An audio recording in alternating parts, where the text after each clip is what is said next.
Hola, buenas tardes. Lo que vamos a hacer a través de este video es explicar un poco más detalladamente la resolución de estos dos primeros ejercicios que forman parte de la primera actividad semanal. En este caso, lo que se les pide es determinar el dominio de definición de dos funciones.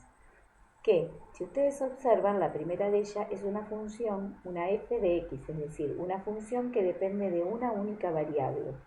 La única variable independiente es x, en tanto que en el ejercicio del punto B, la función depende de dos variables, x e y, dos variables independientes.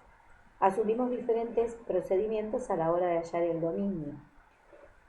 Cuando resolvemos, concentrémonos en el primer punto, en la f de x igual al logaritmo natural de su argumento, sería 4x menos x cuadrado menos 3.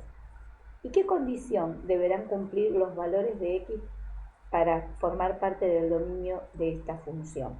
Recordemos que el dominio de una función que depende de una variable es el conjunto de todos los números reales, el conjunto más amplio de números reales para los cuales la función tiene significado, tiene sentido. ¿Qué quiere decir esto? Que se pueden encontrar sus valores.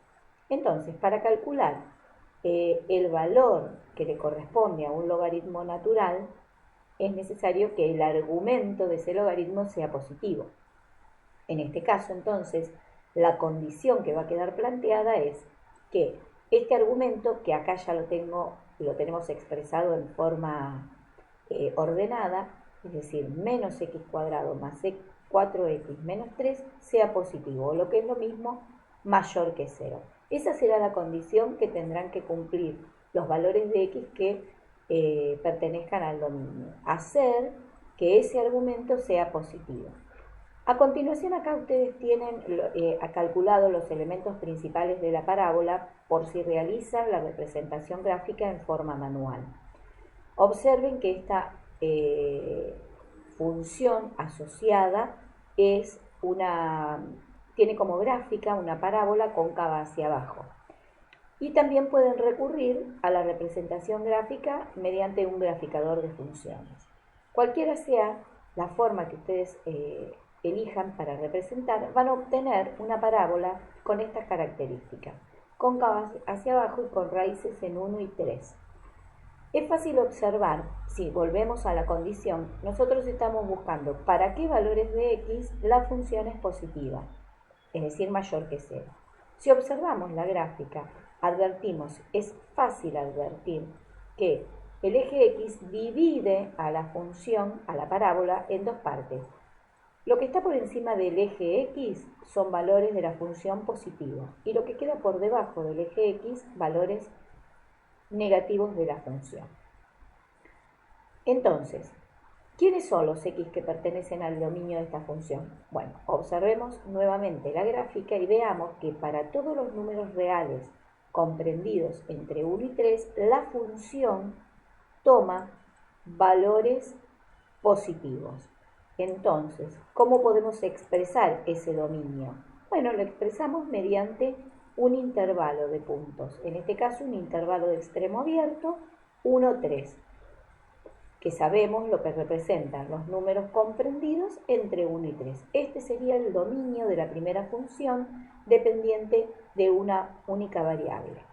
Si pasamos a la segunda función, observemos que esta función es una potencia exponencial.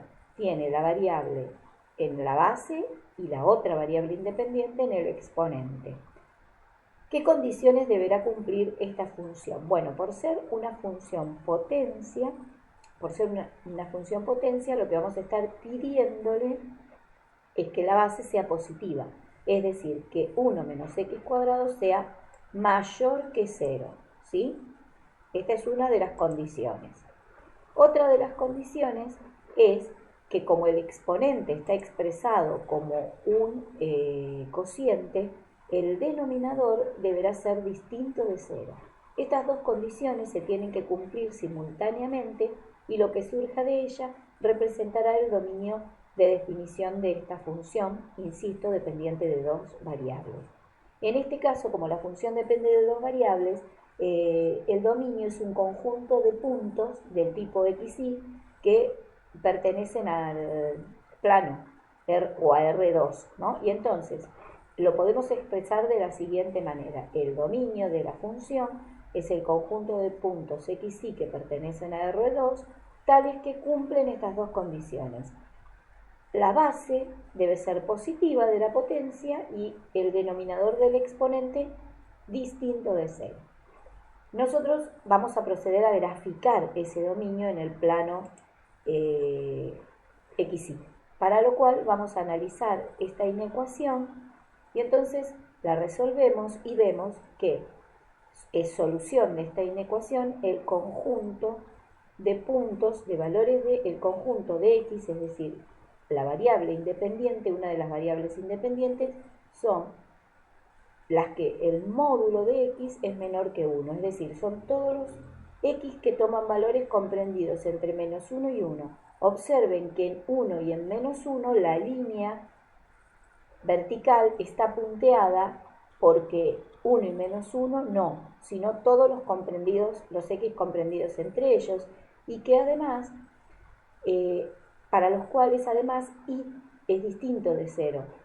Entonces, no 0, ¿sí? Y para que Y sea distinto de 0, Y igual a 0 es la ecuación del eje X. Entonces, como debe ser distinto de 0, punteamos, recorremos el eje X de manera punteada, entonces de esta forma estamos indicando que no estamos tomando los valores para los cuales Y igual a 0, es decir, Y en este caso es distinto de 0.